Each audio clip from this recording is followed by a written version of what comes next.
Nah, hari ini Bapak Ibu, kita siapkan hati kita karena kita akan diberkati dengan pembicara yang sudah sangat luar biasa, yang membawakan topik-topik ini, dan kita akan bersama-sama perkenalan dulu terhadap pembicara kita, karena katanya tak kenal maka tak sayang. Ya, saya akan membacakan profil dari pembicara kita hari ini, yaitu adalah Pak Roy Wijanarko.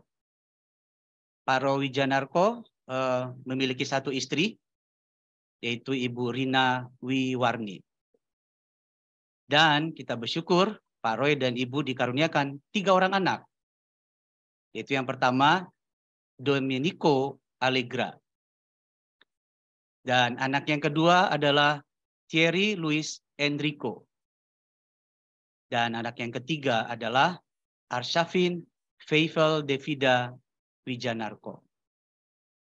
Tuhan mempercayakan pelayanan kepada Pak Roy Wijanarko ini adalah melatih pria dan keluarga muda untuk menghadirkan surga dalam keluarga mereka.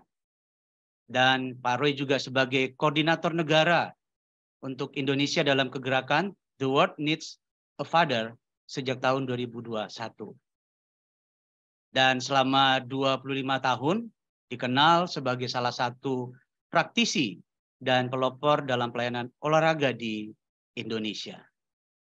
18 tahun terakhir telah terlibat dalam jaringan pelayanan olahraga internasional melalui olahraga umum dan sepak bola. Juga melatih ribuan pelatih dan orang muda Kristen untuk melakukan amanat agung. Pak Roy juga pemimpin pelayanan olahraga untuk Indonesia melalui gerakan Indonesia Sport Partnership. Pak Roy juga memegang lisensi pelatih sepak bola AFCB, Federasi Sepak Bola Asia, dan juga Certified Life Coach melalui kurikulum Full Life Coaching dan Training Ready Set 2. Nah, Bapak Ibu, Pak Roy dan Ibu Rina ini tidak banyak dijumpai di sosial media karena lebih banyak menghabiskan waktu luang bersama keluarganya. Nah, Pak Roy sudah ada bersama kita. Shalom Pak Roy dan Ibu.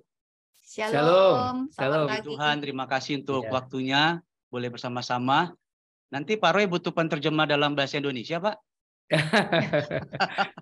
Butuh waktu saya batuk, Pak. Saya mohon maaf, saya pakai masker karena saya sedang batuk. Iya, kan nanti takutnya Pak Roy bahasa Inggris, saya akan terjemahkan ke dalam bahasa Indonesianya. Enggak ya, Pak ya? Oke, Pak Roy, kami akan siap diberkati dengan penjelasan dari Pak Roy bersama Ibu, dan kiranya kita semua diberkati. Silakan Pak Roy dengan Ibu, Tuhan Yesus memberkati. Puji Tuhan. Shalom Bapak Ibu semuanya, terima kasih, satu kesempatan yang besar dan satu kehormatan kalau kami boleh ada di tempat ini. Kami saat ini masih di Jakarta karena kami baru dari rangkaian perjalanan. Kemarin kita selama 3 hari melatih sekitar 47 bapak-bapak dari Pulau Sabu di Nusa Tenggara Timur, dan itu hal yang luar biasa. Dan waktu pulang saya merasa sedikit kurang sehat karena cuaca ya yang terlalu panas, kemudian di ruangan terlalu ber-AC dingin, kemudian di luar panas sekali. Oke, mungkin itu perkenalan, tapi kami berdua tinggal di Bandung dari tahun 2009 sampai sekarang. Saya mungkin tidak akan membahas panjang lebar, tetapi hanya memberi highlight saja dari apa yang Pak Beta tadi sudah sampaikan, beberapa penekanan yang mungkin saya berikan gambar-gambar untuk mempermudah ya, karena Pak Beta tadi sudah menjelaskan dengan sangat luar biasa, dengan sangat jelas, dan juga sangat sistematis gitu. Jadi saya tidak mau merusak apa yang beliau sudah sampaikan dengan luar biasa. Oke, sebentar, saya mau share slide saya. Apakah sudah dapat melihat slide saya?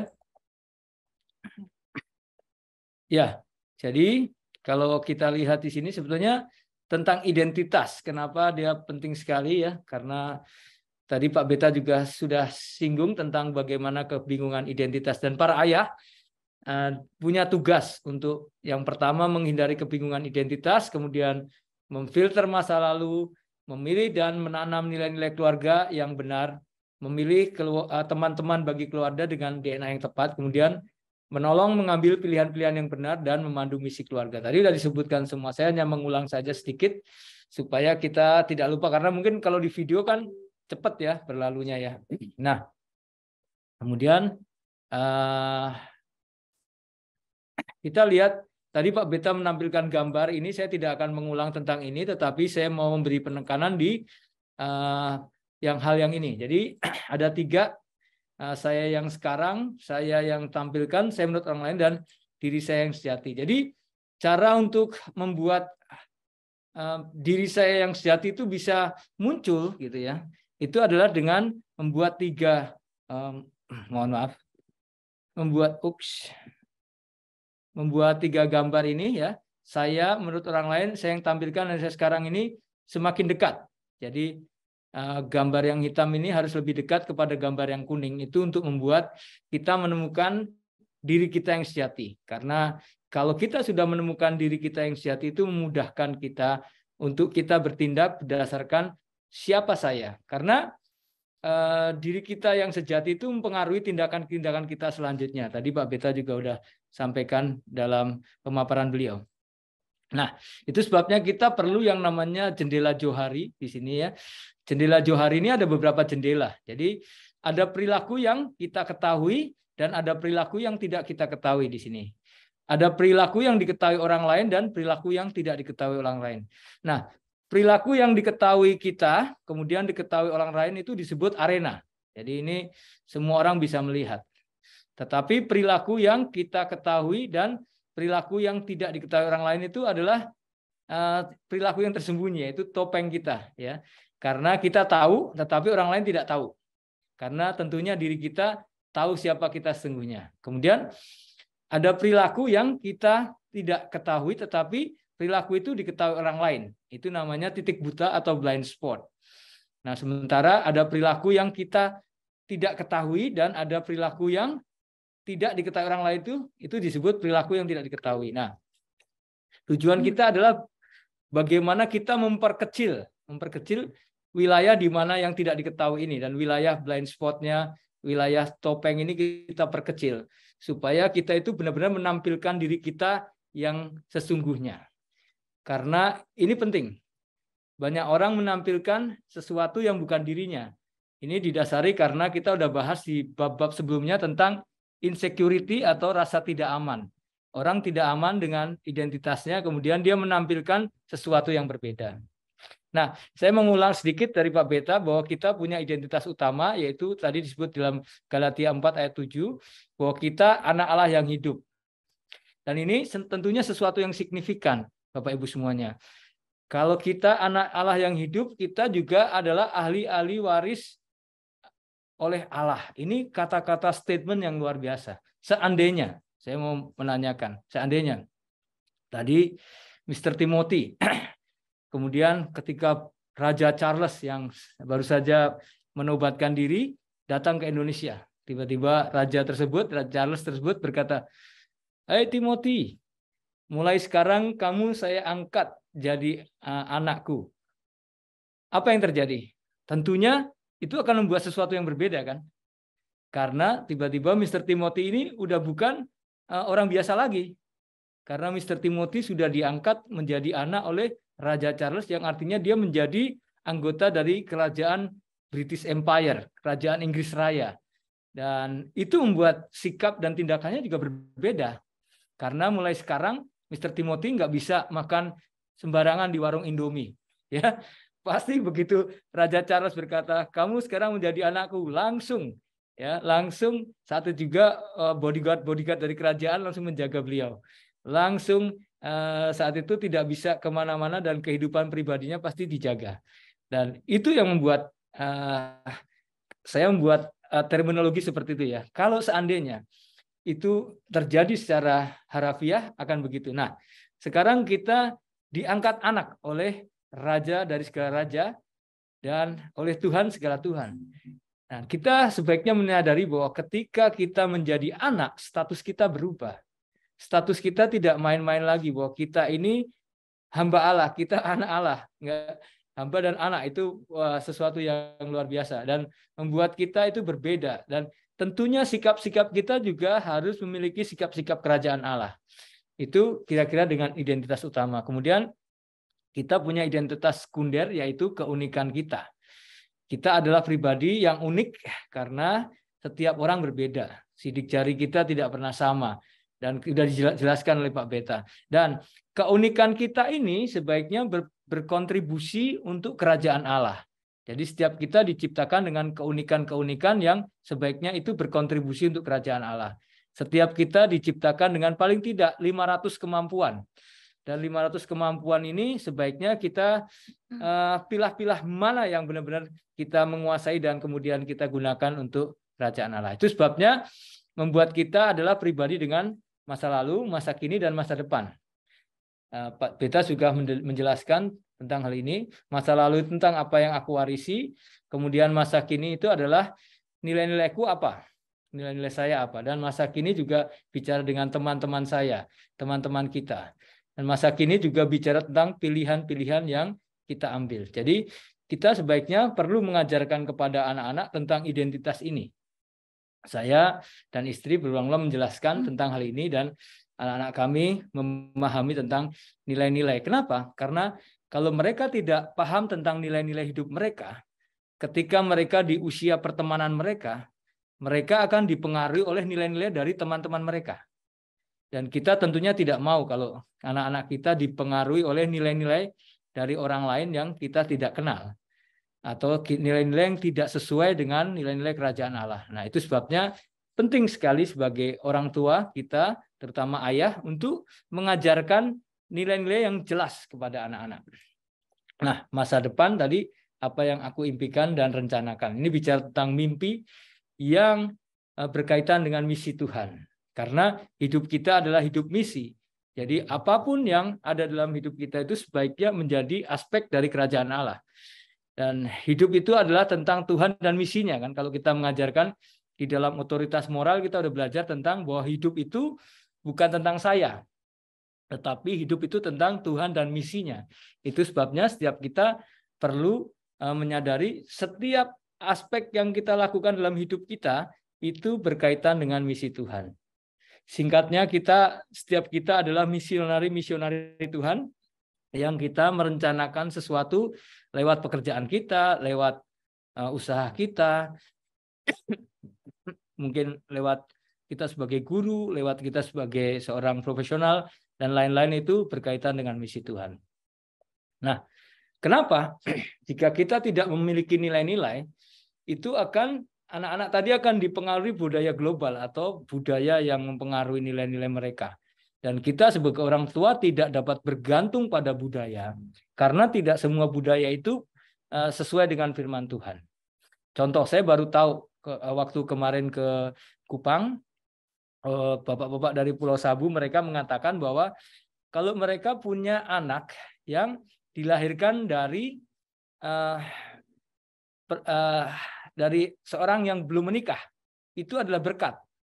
Nah, itu budaya mereka. Jadi fatherlessness buat mereka itu bukan satu yang salah, karena anak yang lahir dari pohon itu nama istilahnya itu adalah berkat. Jadi begitu. Jadi tidak masalah kalau anak-anak mereka itu hamil sebelum waktunya dan hamil di luar pernikahan. Nah, tentunya ini bukan budaya yang kita maksud ya. Ya, maksudnya budaya yang sesuai dengan kerajaan Allah. Dan kita mesti mengajar bahwa kita membuat budaya tandingan tadi yang Pak Beta sebut ya.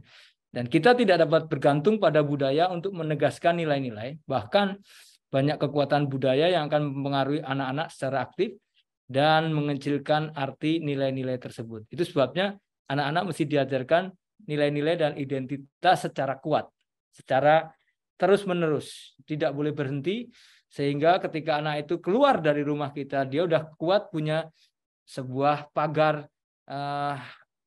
pagar yang memagari mereka lah gitu kira-kira. Nah,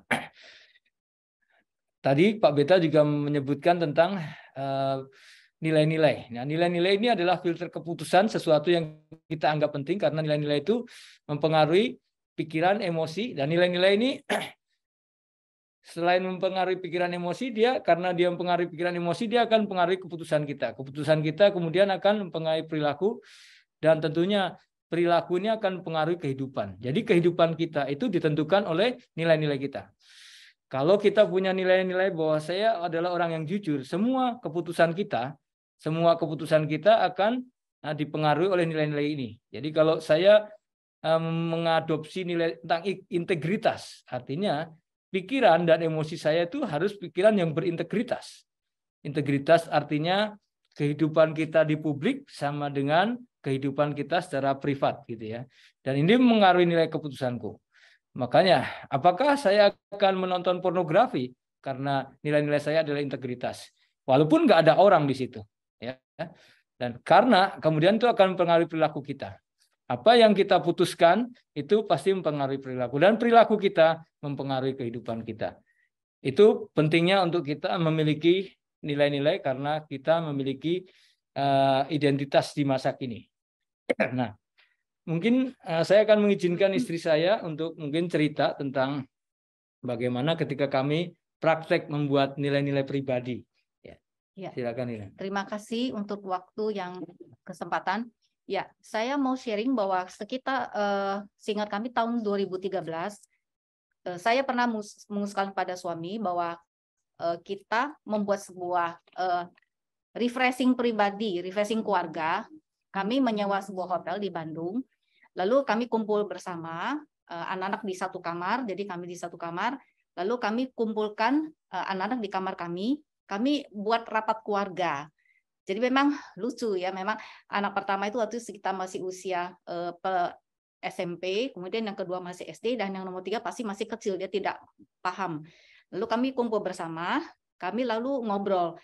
Kami katakan pada mereka bahwa nih, yuk kita papa mama ini kita mau bikin nilai-nilai keluarga. Jadi kami jelaskan pada mereka secara pemahaman dari seorang anak usia SMP dan kemudian anak usia SD.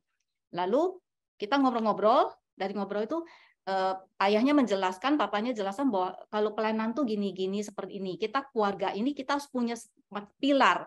Artinya pilar itu bahwa kita tahu bahwa rumah ketika dibangun dia harus punya pilar untuk menyangga supaya dia kuat. Ya, nah kita tahu bahwa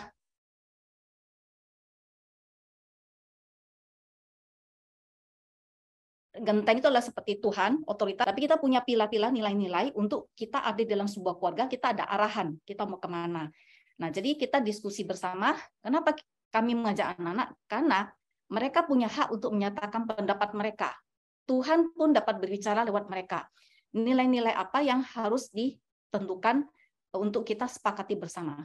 Lalu lahirlah nilai yang kami sepakati bersama adalah yang dilanjutkan ini seperti yang tampak pada gambar, bahwa akhirnya kami membuat sebuah nilai, yaitu live ya. Jadi live for God and for others, integrity, family bonding, empowerment.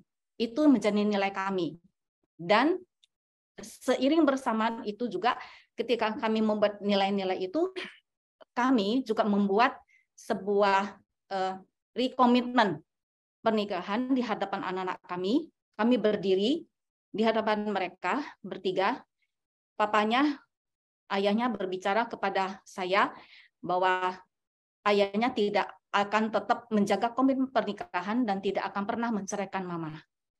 Nah, itu kami buat itu supaya anak-anak merasa akan dapatkan rasa aman, mereka punya memori, mereka ingat bahwa ayah dan ibunya tidak akan pernah bercerai. Dan itu juga membantu pada kami secara sadar bahwa ketika kami pada titik satu konflik, Roh Kudus bisa mengingatkan kami bahwa kami sudah buat komitmen itu di hadapan anak-anak itu.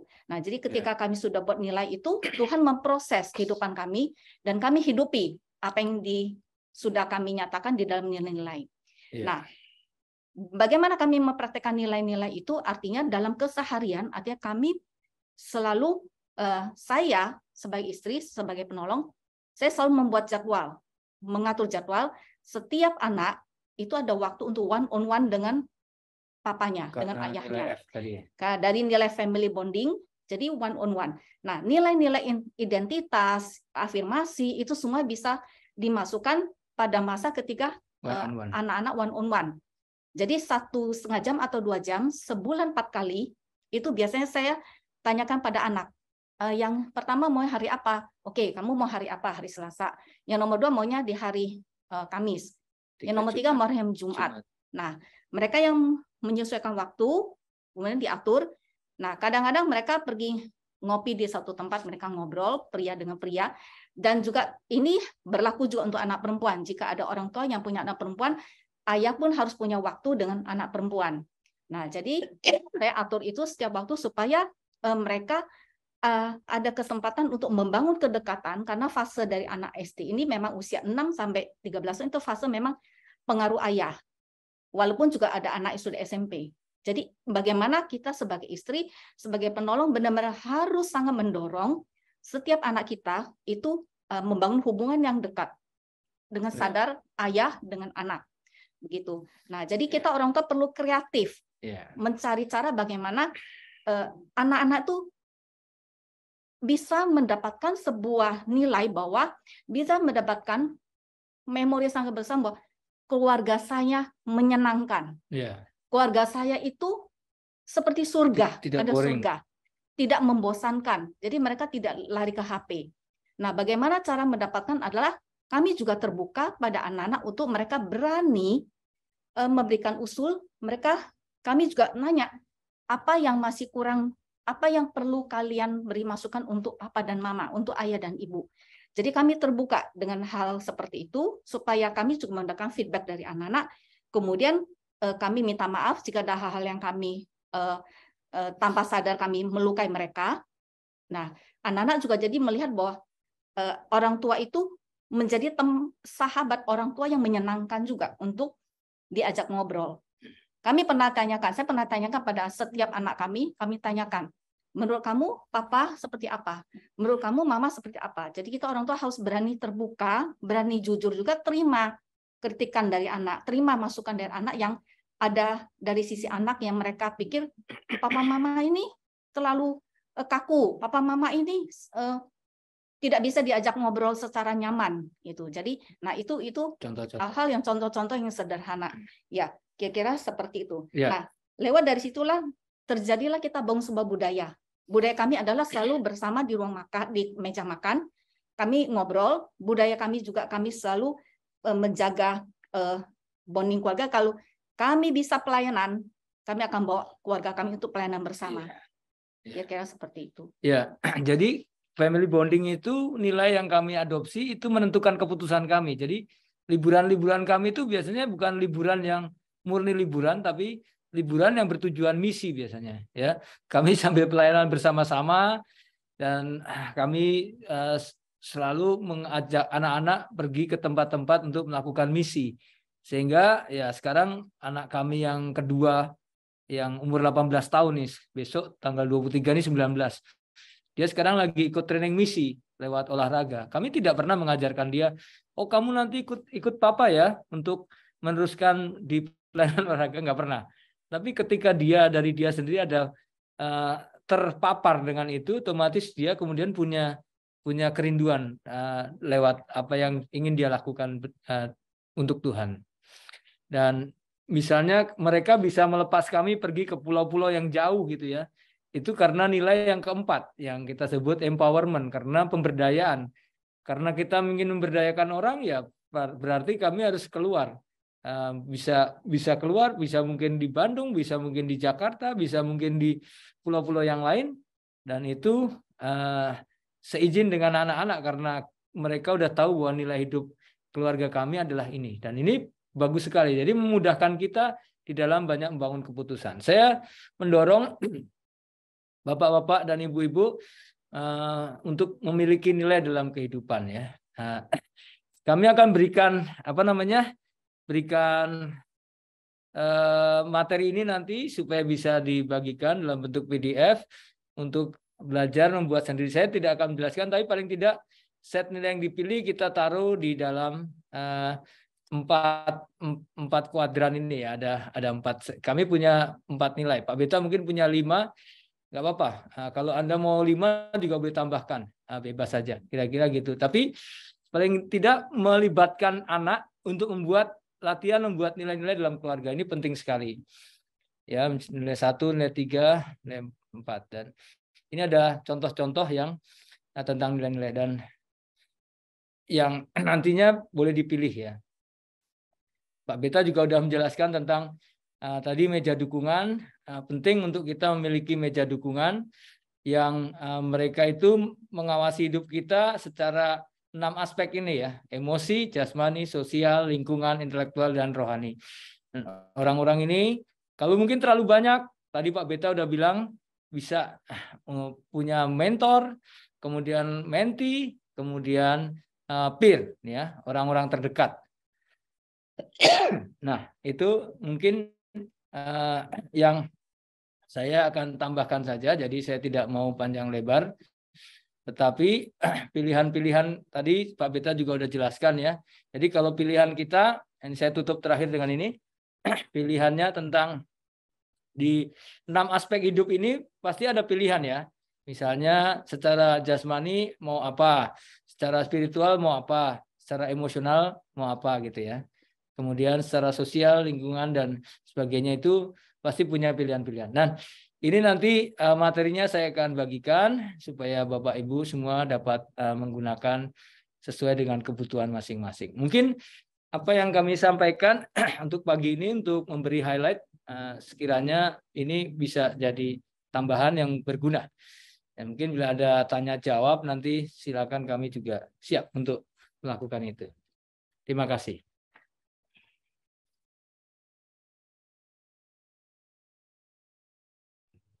Oke, baik. Terima kasih kepada Bapak Roy dan Ibu Rina untuk sharing yang singkat tapi dalam ya, karena itu pun sangat memberkati saya pada pagi hari ini. Pernah mendengar Pastor Roy membawakan bersama Bapak Casey waktu itu di Gunung Sari, jadi diingatkan kembali tentang nilai-nilai dan meja dukungan tadi ya, bahwa setiap manusia itu memang terutama keluarga penting untuk menentukan nilai-nilai.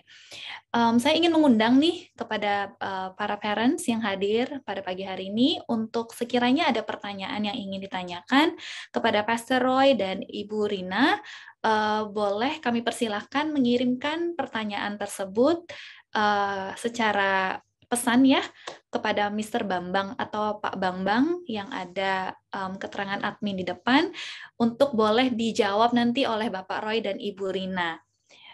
Demikian. Lalu kami juga ingin mengingatkan kepada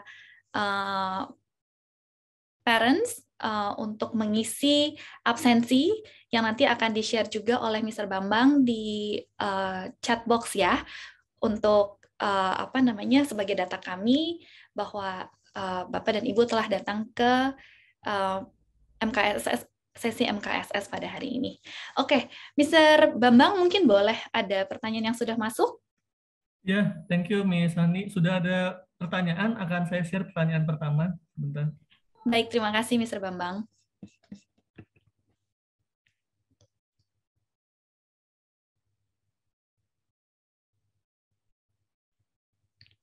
Oke, nah sudah ada satu pertanyaan nih dari orang tua kami ya. Boleh saya bacakan? Pertanyaan pertama, untuk anak adopsi, bagaimana cara yang terbaik untuk bisa menjelaskan kepada anak tersebut bahwa dia bukan anak kandung kami? Karena kami takut dia menjadi marah dan kecewa. Oke, ini pertanyaannya bagus ya. Karena memang tidak mudah untuk orang tua menjelaskan hal ini, apalagi kalau misalnya anaknya sudah tumbuh besar dan mulai mencari tahu sendiri gitu. Karena saya punya rekan kebetulan yang anak adopsi dan dia itu mulai bertanya-tanya karena lingkungan pertemanannya dia mempertanyakan kenapa dia sama orang tuanya berbeda secara appearance gitu. Sampai akhirnya dia yang bertanya sendiri ke orang tuanya. Nah, boleh Bapak Roy atau Ibu Rina, saya persilakan untuk menjawab pertanyaan pertama ini. Ya, terima kasih untuk pertanyaan ini, sangat bagus sekali. Saya ada dua kasus yang pernah saya tahu. Jadi ada orang tua yang dia mengadopsi seorang anak dia sebagai anak bungsu, jadi anak adopsi sebagai anak bungsu. Sementara sejauh ini orang tuanya belum menjelaskan kepada anak karena masih usia SD. Tapi suatu hari ibunya pernah menjelaskan, pernah cerita kepada saya bahwa anak ini pernah bertanya secara samar, dia seperti merasa bahwa dia bukan anak kandung itu. Jadi memang itu anak tuh punya sense. Anak punya sense. Jadi punya sense entah kapan kita tidak tahu, tapi memang sebagai orang tua kita harus siap sesuai waktunya anak. Untuk nanti ketika dia bertanya baru orang tua menjelaskan. Ini case-nya untuk yang satu ini ya. Tapi untuk wajah lama-lama anak itu mirip dengan ibunya gitu, lama-lama jadi mirip gitu. Nah, untuk case yang kedua, kami ada sebuah keluarga yang kami bina, mereka mengadopsi seorang anak sebelum anak kandung mereka lahir. Nah, anak yang diadopsi ini adalah anak yang dari usia dari sudah masih kecil, jadi memang masih usia di bawah 1 tahun. Kemudian mereka adopsi dan anak ini sebenarnya masih ada ayah kandung. Ada ayah kandung, jadi sampai saat anak ini sekarang sudah usia SMP, anak-anak ini diceritakan, diberitahu bahwa dia punya ayah kandung, kemudian orang tua angkatnya memberi kesempatan kepada anak ini untuk bertemu dengan ayah kandungnya. Diceritakan. Nah, anak usia SD ini, perempuan ini justru malah berkata kepada orang tua yang sekarang merawat dia bahwa dia justru agak sedikit gamang untuk bertemu bicara dengan orang tua kandungnya itu. Jadi orang tua yang angkat ini memang terbuka memberikan kesempatan menceritakan kepada anak ini bahwa kamu tuh punya seorang ayah yang benar itu. Nah, anak ini sadar bahwa dia tahu dia anak angkat dan dia tidak kecewa, tidak marah karena dengan kebenaran terbuka ini justru dia tahu bahwa dia dikasihi, dia disayang. Nah, jadi memang harus dari orang tua perlu berdoa, minta hikmat. Kapan ketika anak nanya, berarti itu waktunya anak itu dia siap untuk tahu. Kira-kira seperti itu. Jadi untuk waktunya nggak semua orang sama, Iya. tapi kita mesti berdoa. Kita mesti berdoa, minta waktu yang terbaik untuk bisa menjelaskan dengan anak itu sudah siap. Kira-kira begitu. Jadi menunggu timing ya Pak ya. Kalau boleh saya tanya lagi, tidak ada rekomendasi atau tidak ada jawaban yang kapan yang benar dan salah, tapi menurut timing daripada keluarga itu masing-masing. Karena tergantung kesiapan anaknya juga. Karena kan kalau belum waktunya kita menjelaskan, mungkin yang terjadi bisa marah dan kecewa. Tapi ketika anak itu sudah timingnya memang, karena kita sebagai orang tua mesti memantau dia kan, tahu. Mendoakan dia setiap hari, mendoakan waktu yang kapan. Saya yakin kok teman saya yang diceritakan oleh istri saya tadi, suatu hari dia akan menceritakan, tapi dia juga sedang menunggu waktu yang tepat untuk anak itu siap, gitu, supaya ini tidak membuat luka. Karena di keluarga saya juga, saya mengalami gitu. Adik saya yang paling bungsu itu diadopsi oleh keluarga lain. Nah, somehow dia waktu udah kuliah, dia tuh merasa bukan bagian dari keluarga yang mengadopsi itu. Dia cari. Memang akhirnya dapat reuni ketemu dengan almarhum ibu saya gitu ya, sebelum ibu saya meninggal. Tapi ketika ketemu pun anak itu sudah siap. Gitu. Kira-kira gitu. Baik. Karena biasanya yang terjadi seringkali anaknya find out dulu, baru orang tuanya terbuka gitu ya, dan itu biasanya jadi bumerang ya, Bapak dan Ibu ya, karena anaknya find out sendiri karena tadi mungkin lingkungannya dia, dan dia semakin besar, dia semakin punya pengetahuan, bisa membedakan, baru dia bertanya ke orang tuanya, lalu orang tuanya baru terbuka. Nah, yang itu mungkin seringkali malah menyebabkan konflik gitu ya. Tapi seandainya orang tuanya juga udah siap, tahu kapan waktunya dan peka dengan Roh Kudus, sebenarnya nggak selalu menunggu dari pihak anak juga, gitu ya. Tapi menunggu dari Roh Kudus bagaimana menuntun, karena setiap orang kan berbeda-beda ya cara Roh Kudusnya berbicara kan. Saya tidak bisa kalau ada sesuatu yang kuat. Nah, di dalam keluarga kami ketika ada hal-hal yang kuat, biasanya ketika saya sharing, karena saya merasa ini berdua istri sepakat nih. Nah, intinya suami istri mesti sepakat dulu nih. kapan waktunya. Itu kalau dari pihak orang tua mesti ada kesepakatan dari suami istri kapan waktunya, menjelaskan, cari waktu yang terbaik, yang enak, kemudian ngobrol dan menjelaskan itu. Kalau dia menemukan dari orang lain, itu lebih menyakitkan biasanya. Baik. Terima kasih Bapak Roy dan Ibu Rina untuk jawabannya. Kita berlanjut ke pertanyaan kedua. Sebelum itu, saya bacakan pertanyaan kedua. Mr. Bambang telah share link ya? Ya, share link absensi sudah saya share di grup. Silakan. Oke, sudah bisa dilihat ya Bapak Ibu. Link absensi telah di-share oleh Mr. Daniel Bambang, dan boleh Bapak Ibu segera melakukan absensi di link tersebut. Baik, kami lanjut ke pertanyaan kedua. Mr. Bambang, boleh? Sudah ada? Ya, ada pertanyaan kedua sebentar.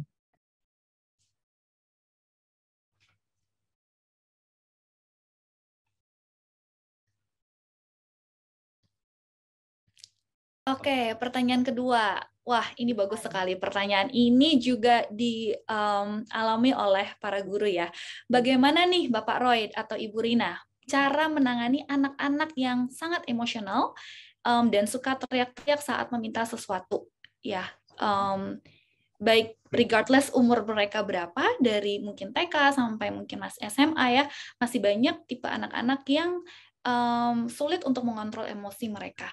Kira-kira bagaimana, Bapak Roy dan Ibu Rina? Oke. Baik, ini pertanyaan keren banget.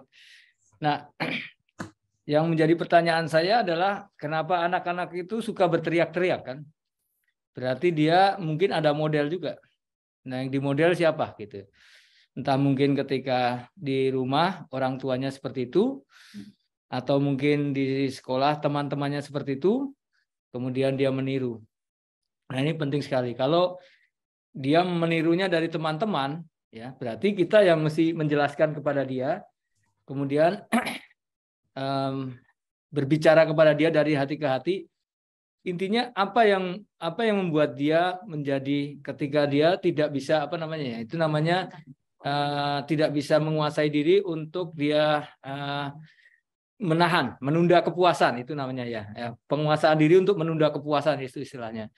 Karena orang Jawa bilang sakndang saknyat, itu berarti harus sekarang juga gitu. Nah, itu biasa ada satu yang kemungkinan juga bisa karena faktor orang tua yang permisif.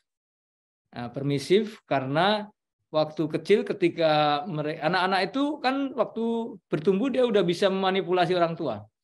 Dia merengek ya waktu kecil, merengek dari usia balita pun, di bawah 1 tahun pun udah bisa memanipulasi.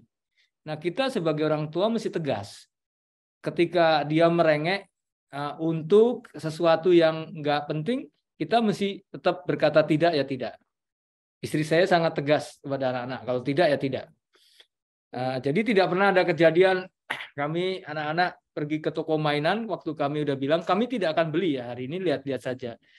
Tidak. Jadi anak-anak juga tidak ada yang merengek untuk beli, karena pasti dia tahu bahwa ketika mamanya bilang tidak, pasti tidak, ya mau seperti apapun tidak akan dipenuhi gitu ya. Nah, orang tua mungkin kadang-kadang waktu anak-anak itu bertumbuh, dia tidak dapat membedakan yang ini dia menangis karena memang dia membutuhkan, atau yang ini menangis karena dia merajuk atau merengek.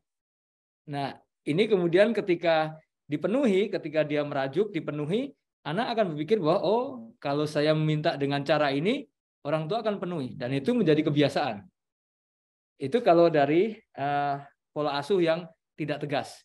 Kemudian kalau dari contoh dari orang tua, nah tergantung contohnya siapa nih. Kalau contohnya ayah yang berteriak-teriak, ya berarti ibu yang kemudian mesti menyadarkan ayahnya gitu ya. Ini ya sekali lagi, ini banyak faktor anak itu kenapa dia seperti itu, secara emosi dia berteriak-teriak. Tapi juga bisa juga karena faktor luar, seperti misalnya kita sudah menanamkan sesuatu, tapi kemudian di sekolah dia ketemu teman seperti itu yang menceritakan. Nah, jadi sekali lagi nilai-nilai yang kita ajarkan kita harus lebih kuat lagi kalau itu dari faktor pengaruh teman-teman dia, ya. Dan kita mesti menjelaskan kepada dia bersama-sama dia. Disiplin itu bukan untuk dia, tapi kita disiplin bersama-sama. Jadi tidak adil kalau dia didisiplin sementara ayahnya tidak memperbarui perilakunya juga, misalnya itu dari ayahnya.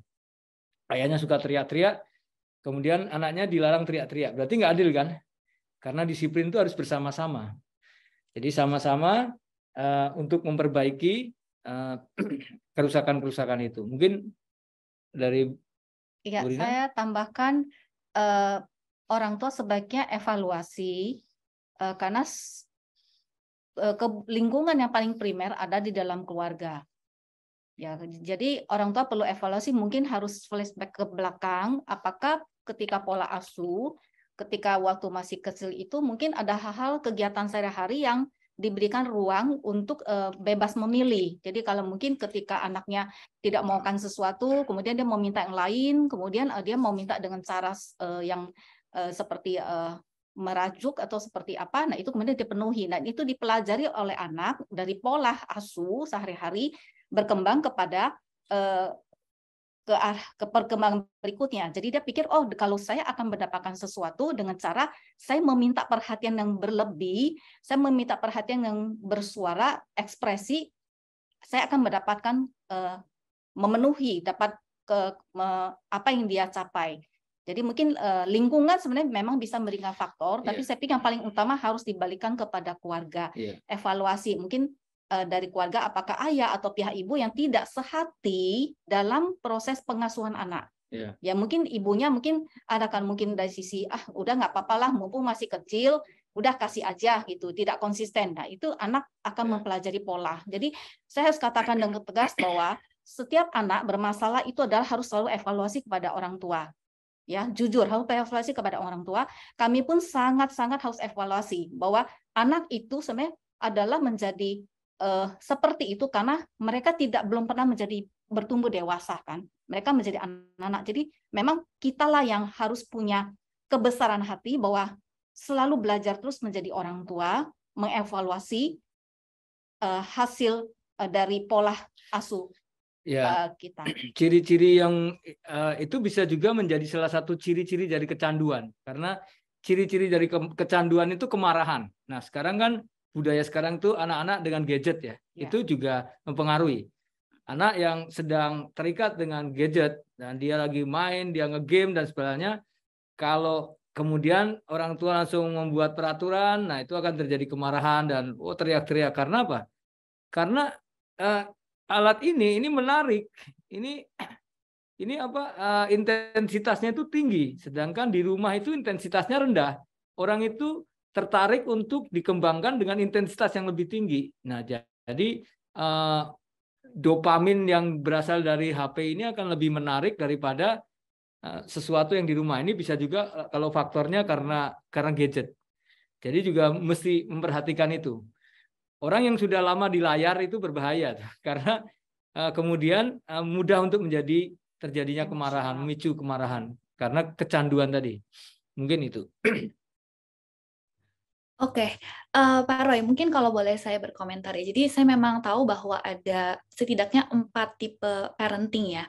Ada authoritative, authoritarian, permissive, sama neglecting tuh. Nah, kalau saya lihat nih, Pastor Roy dan Ibu Rina sudah pasti authoritative ya. Jadi karena tadi saya dengar waktu di awal Bapak dan Ibu sharing itu, Bapak bilang bahwa Bapak dan Ibu membuat jadwal dengan anak, membahas, melakukan tanya jawab dengan anak, lalu tidak takut untuk minta maaf, menjadi sahabat buat mereka gitu. Nah, pertanyaan saya, ada nggak sih Pak dan Ibu mungkin tips ya, atau mungkin saran, recommendation, konsekuensi yang bisa diberikan oleh orang tua kepada anak? Karena tadi Pak Roy sempat mention bahwa musuh terbesar sekarang, zaman anak-anak sekarang adalah gadget gitu. Dan kebetulan saya punya murid yang sering kali melakukan debat dengan orang tuanya karena masalah gadget. Jadi anak tersebut sangat suka dengan gadget, sangat addicted sama gadget, tapi di satu sisi ketika diambil haknya, yaitu time out dengan gadgetnya, anak ini melakukan debate gitu. Ya sudah, mama ambil saja gadgetku, aku nggak usah sekolah. Kita fair. begitu ya. Jadi memang struggle ini saya yakin dihadapi sama banyak dan mungkin hampir semua parents gitu. Bagaimana cara memberikan konsekuensi yang tepat, apakah itu dengan again mengambil haknya mereka atau mungkin physical consequence, mungkin memukul sampai pada batas mana orang tua itu boleh memukul, dan atau mungkin yang lain begitu. Terima kasih Bapak Roy dan Ibu Rina. Jadi kalau tentang gadget itu sekali lagi bahwa saya mengatakan yang seringkali menjadi pernyataan saya bahwa tidak ada aturan sebelum ada hubungan. Karena kebanyakan anak-anak itu lari ke gadget karena keluarganya nggak menarik kebanyakan. Kalau keluarga itu menarik, banyak interaksi dan banyak pemberdayaan di sana, otomatis waktu ke gadget akan berkurang. Karena gadget itu seringkali dipakai untuk pembunuh downtime kan. Kalau lagi downtime, mereka gadget gitu. Tapi kalau di keluarganya intensitasnya cukup tinggi dan kita engagement di antara anggota keluarga itu tinggi, pasti downtime-nya makin rendah dan gadgetnya itu bisa ditekan. Intinya gini, saya tidak anti dengan gadget ya. Saya pakai gadget juga, tetapi kita mengajarkan kepada anak-anak bahwa gadget itu kita harus master dengan gadget. Jangan sampai kita dikuasai gadget. Karena kebanyakan sekarang orang sudah terlalu banyak waktu yang diberikan dengan gadget sehingga orang mengalami namanya kemiskinan atensi. Kemiskinan atensi itu artinya untuk ngobrol dengan orang-orang di sekelilingnya sudah tidak ada, dan kemudian karena terlalu banyak dopamin yang dikeluarkan untuk kemudian belajar atau membaca atau apapun atau main game ya, dan berjam-jam, itu dopamin yang melimpah akhirnya membuat kita itu mengalami yang namanya efek anhedonia atau kematian rasa secara emosi. Jadi emotional numbness gitu. Jadi kita baal secara emosi, kita nggak peduli perasaan orang lain. Kalau aku nggak dapat hakku, aku akan marah. Itu kira-kira. Jadi ketika anak dalam kondisi seperti itu, orang tua memberikan peraturan, tambah lagi. Nah, harusnya orang tua itu melakukan bimbingan, dan kemudian juga saya bangga dengan istri saya itu, dia sering ngajak ngobrol. Ya, saya mengalami anak saya pernah kecanduan gadget. Namun kemudian setelah dia menyadari bahwa gadget itu bukan alat konsumsi, gadget itu alat untuk produktivitas, itu berbeda. Anak saya dia seorang ahli IT sekarang. Dia membuat banyak aplikasi-aplikasi di HP, dia buat aplikasi website dan sebagainya, dia banyak buat robotika gitu ya. Nah, tetapi dia tahu bahwa ketika dia menggunakan itu untuk konsumsi, bukan untuk konsumsi, tapi untuk produksi yang akan menghasilkan sesuatu. Bukan cuma menikmati main game. Dia nggak main game dia di HP-nya, begitu nggak. Karena dia udah banyak waktu untuk coding dan sebagainya kan. Dan itu mesti dijaga juga. Kami juga sering berbicara kepada dia. Karena kalau dia udah sering banyak coding pun, dia akan mengalami juga namanya anhedonia itu. Jadi kami perlu membuat waktu-waktu berkala untuk diskusi dengan dia bagaimana menangani ini gitu. Apalagi yang hanya untuk konsumsi, terutama sekarang anak itu nangis banyak itu minta kuota game banyak kan gitu. Yang nggak pakai wifi ya, yang pakai wifi nggak tahu, atau game-game tertentu harus bayar dan sebagainya, itu masalah. Mungkin dari saya itu mungkin. Kami punya pengalaman bahwa kami juga termasuk keluarga yang anak-anak kami pernah kecanduan gadget. Jadi kami sangat memahami, dan saya pribadi sangat juga mendukung setiap keluarga yang memang mengalami hal yang sama, bahwa kita tidak putus asa, kita bersama-sama, kita membangun, mendidik setiap anak kita untuk benar-benar bisa bijak dengan gadget. Kita tidak dapat menghindari. Ke depan kita memang pasti akan hidup berdampingan dengan gadget. Nah, apa yang kami alami dalam keluarga ini seperti ini. Jadi kami bertanya kepada setiap anak kami, ya. Jadi apa yang mereka lakukan ketika mereka punya gadget. Nah, kami juga memberikan waktu. Jadi ada waktunya. Ya, contohnya ketika mereka punya HP, itu mereka punya HP waktu umur 13 tahun. Ya mungkin dengan kondisi sekarang COVID, otomatis setiap anak pasti beda ya. Idealnya artinya sudah punya HP ya. Nah, tapi memang tidak perlu setiap anak punya HP. Mengingat kalau di bawah usia 13 tahun, artinya memang ada kebijakan dari Facebook, Instagram, itu memang nggak perlu, harusnya 13 tahun. Nah, kalau usia SD, artinya mereka boleh pinjam HP orang tuanya. Ketika mereka harus berkegiatan yang memang membutuhkan harus di HP, artinya mereka pakai. Dan mereka juga harus ada kesepakatan ada orang tua dalam satu hari mereka harus screen time untuk berapa lama. Ketika mereka seringkan di HP, berarti mereka tidak boleh screen time lagi di TV atau layar atau PC. Jadi harus jaga keseimbangan karena konsekuensi berarti mata mereka akan lelah, emosional mereka juga akan jadi terpengaruh, kemudian nafsu makan mereka akan terpengaruh. Mereka tidak tertarik untuk makan. Jadi itu kita harus tahu jam berapa gitu, dan waktu malam jam berapa sudah harus off, artinya mungkin sekitar jam 8 malam, 2 jam sebelum tidur mereka harusnya tidak boleh lagi di HP lagi. Kira-kira seperti itu. Ya, jadi kemudian kami juga punya anak SD, anak SD yang baru naik SMP. Jadi saya tanya itu, dia mainnya sekarang kan Roblox. Nah, saya tanya, jadi kita orang tua harus repot, memang harus siap nanya, apa yang kamu main? Game kalau yang game yang kamu main itu seperti apa sih? Dalamnya seperti apa? Oh oke, kalau game ini, menurut kamu gamenya ini sebenarnya kita bikin interaksi dengan anak supaya anak merasa senang juga. Orang tua gue ini enak juga ya, dia bisa ngerti juga game itu ya. Dia tahu dunia gue lagi main game apa. Nah dengan saya tanya kepada anak saya, jadi saya tahu Roblox itu. Oke, kalau kamu tahu ini menu apa yang kamu harus pilih yang aman. Nah, kita bisa nilai. Oh ma saya ikutnya yang ini. Oke, kamu tahu ada konsekuensi ini, yang ini kurang baik. Nah jadi anak nyaman bisa ngobrol gitu, interaksi. Oke, kamu harus mainnya berapa lama, bikin timer.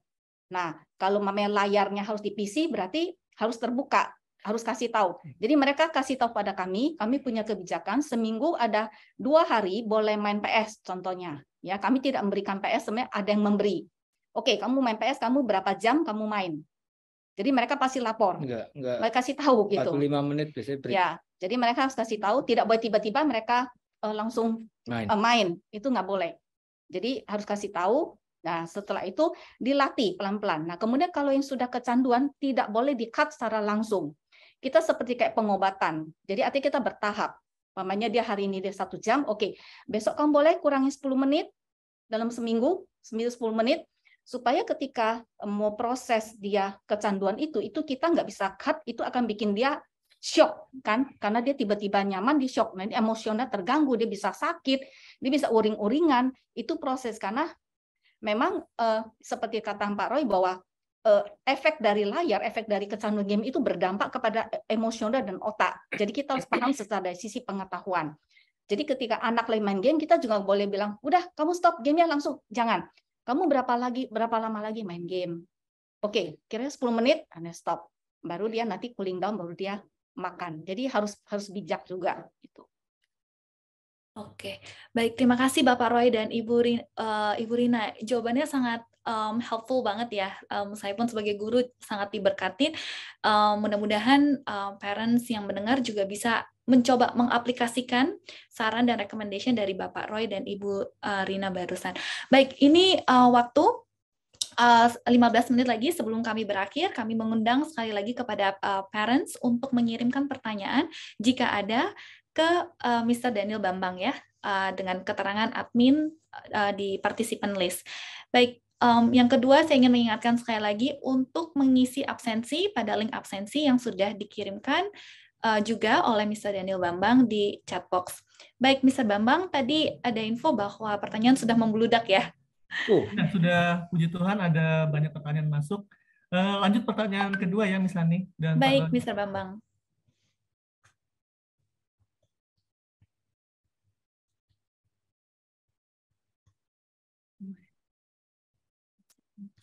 Oke, pertanyaan kedua Bapak Roy, izinkan saya membacakannya. Anak saya punya ciri khusus karena lahir dalam keadaan tidak normal.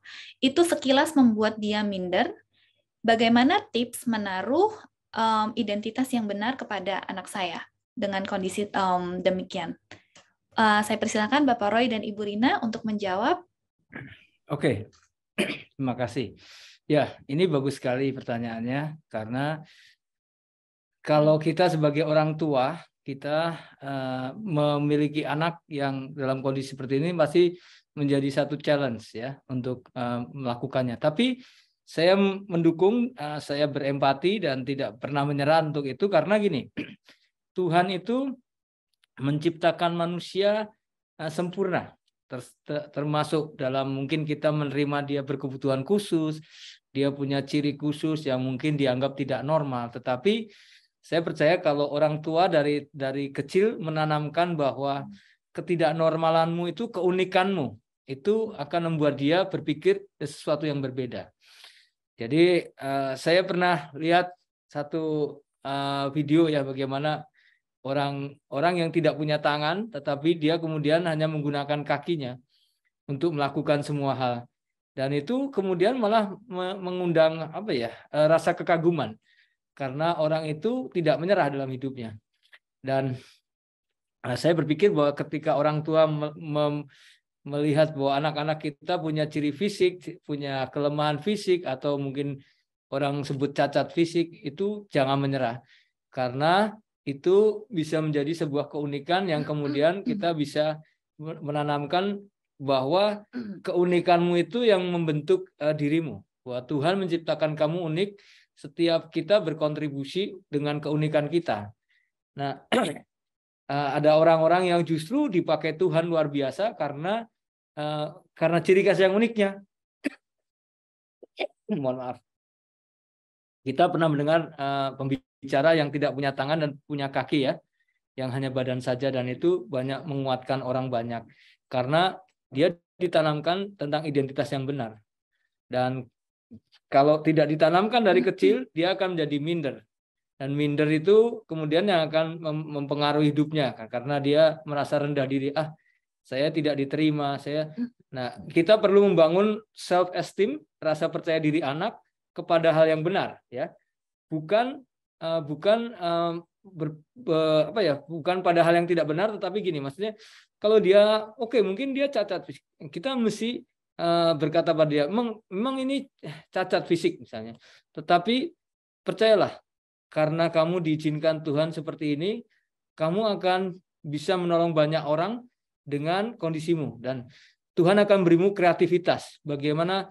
Nah, itu kita mesti doakan anak-anak ini. Kita mendoakan mereka supaya anak-anak ini kemudian ketika dia di luar, dia bisa memiliki rasa percaya diri yang kuat. Saya sih memberikan himbauan bahwa bisa lakukan dengan hal praktis. Orang tua afirmasi terus untuk anak. Orang tua afirmasi, berikan kata-kata positif. Engkau adalah anak Allah, engkau ciptaan Allah yang luar biasa, engkau berguna, engkau mulia, engkau punya Tuhan punya rencana. Jadi diafirmasi, diulang supaya iman seorang anak itu pasti tidak sebesar orang tuanya. Jadi kita perlu membantu iman seorang anak itu supaya iman orang tuanya itu ketika mungkin orang tua juga ada satu titik down juga gitu kan. Tapi ayo dengan kata-kata firman Tuhan, dengan kata-kata positif kita klaim. Jadi kita afirmasi otomatis iman orang tua pun akan dibangkitkan, dan itu menciptakan kita membangun memori di alam bawah sadar seorang bahwa itu tertanam ketika dia menghadapi titik dia dilemahkan, itu pasti Roh Kudus bicara karena sudah tersedia afirmasi itu. Iya, setuju sekali ya dengan afirmasi. Sebenarnya itu akan sangat banyak membantu meningkatkan kepercayaan diri dari manusia ya. Tadi mungkin yang Bapak sebut itu Nick Vujicic ya. Iya, Nick Vujicic itu. Saya kebetulan pernah ketemu dengan beliau. Jadi memang bagi parents yang mempunyai isu yang demikian gitu ya, saya boleh sarankan untuk menonton banyak sekali video dan buku dari Nick Vujicic ya. Dia pelayanannya tuh ke anak-anak muda, membangkitkan rasa percaya diri, gambar diri yang buruk tuh banyak sekali di transition sama dia melalui firman-Nya dan of course hidupnya ya. Ya, terima kasih Bapak Roy dan Ibu Rina. Mr. Bambang, kita lanjut ke pertanyaan ketiga nih. Ada 1545 pertanyaan katanya. Baik. Oke, yang pertanyaan ketiga ya.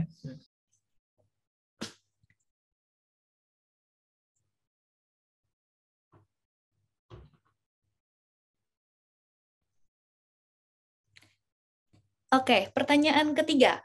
Bagaimana menghadapi anak teens, preteens atau teens yang mungkin remaja yang banyak keinginannya di luar area persetujuan orang tuanya? Dan bagaimana caranya saya menolak namun tidak berargumen? Demikian Bapak Roy dan Ibu Rina.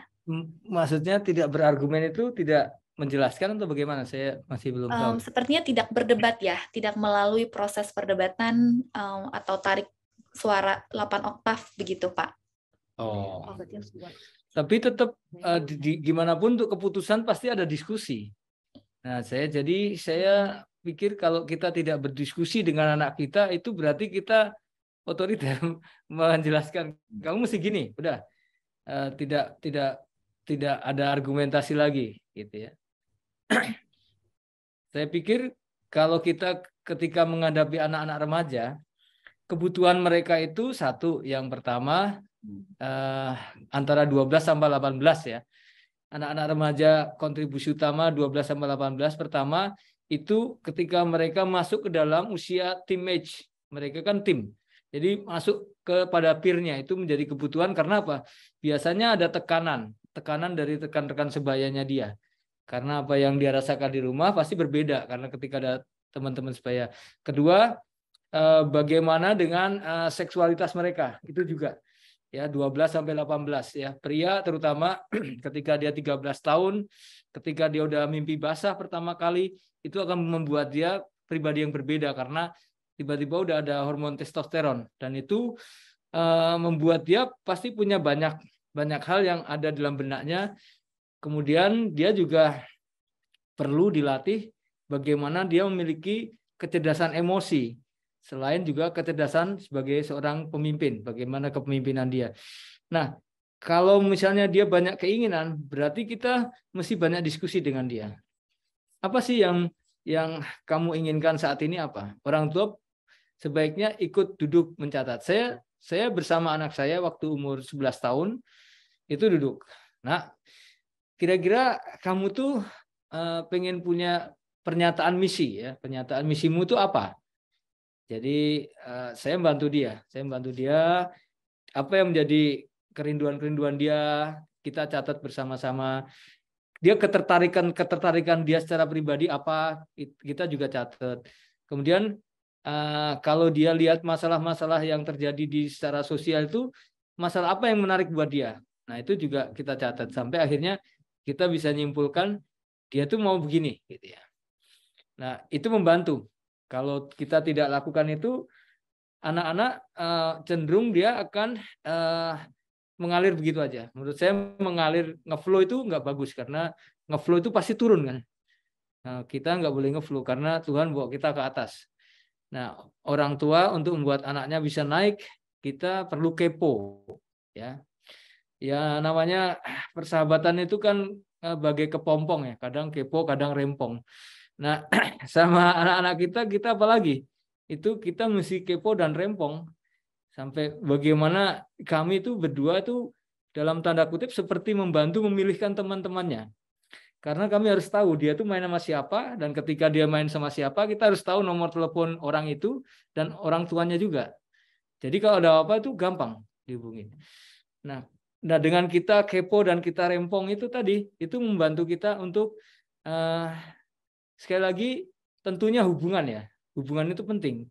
Kita tidak bisa memaksakan peraturan kalau nggak ada hubungan. Saya bisa lakukan ini karena kami berdua effort luar biasa untuk bangun hubungan kepada anak, terutama anak-anak remaja ya.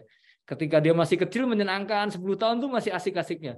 Ketika udah remaja itu nyebelin, serius. Karena otak PFC-nya belum bertumbuh, tetapi otak pengetahuannya yang bertumbuh. Pertimbangannya itu masih di belakang, kalah cepat dengan pengetahuan dia. Nah, itu yang menjadi tantangan buat kita untuk tahu, oh dia otak pertimbangannya belum seperti kita yang udah orang dewasa. Apalagi otak pertimbangan itu bisa rusak kalau dia kena gadget. Nah, ini kita mesti bantu mereka. Itu sih jawabannya. Saya kasih contoh ya. Kami pernah mengalami contoh kasus kira-kira seperti gini. Jadi anak remaja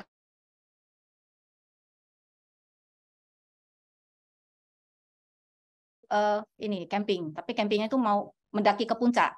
Ya, mendaki kemuncak sih tidak tinggi-tinggi sekali ya. Jadi di Bandung tuh memang kami memang ada tempat tertentu yang memang 2000 meteran. bisa mendaki lah ya. Nah, jadi mereka memang ada background, ada pramuka, terus kemudian mereka sama teman mereka ya, ada sekitar 2 orang gitu, mereka mau daki ke puncak. Jadi ada 4 lah. Jadi anak kami yang pertama dan kedua. Kemudian ada 2 teman lagi. Nah, ini terus terang menjadi di dilema buat kami. Di satu sisi kami juga mendorong terbuka mereka untuk pergi camping, untuk daki ke alam. Tapi kalau mendaki ke puncak, aduh, kami juga agak sedikit was-was gitu kan.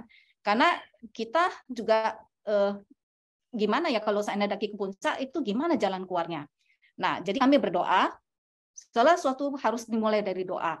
Artinya kami doa, aduh Tuhan tolong bicara sama mereka supaya mereka berhikmat, mereka merasa mereka sudah punya pengetahuan karena usianya remaja, itu usia memang cukup menyebalkan karena mereka bisa argumen, mereka punya pendapat, tapi mereka juga tidak mau dilarang, ya kan?